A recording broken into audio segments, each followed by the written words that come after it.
Some elves make sure that the group is well taken care of, and some elves just make sure that their enemies will pay for the damage that has been done to their land. Let's do a deck doctor.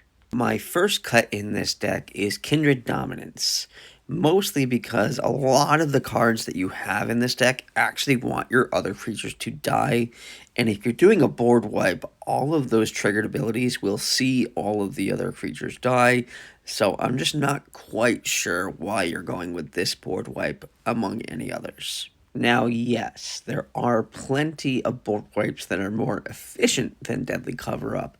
However, we're moving into a season where we've now got Slime Against Humanity, we've got Persistent Petitioners, we've got Shadowborn Apostles, we've got Relentless Rats.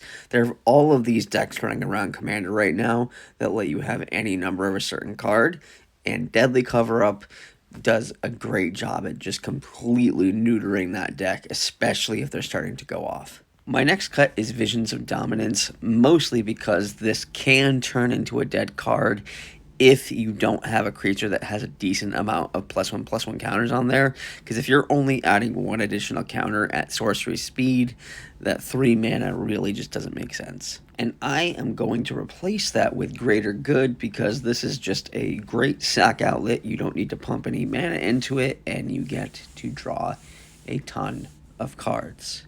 My last cut is Raised by Giants. This is a pretty cool card, and I understand what you're going for.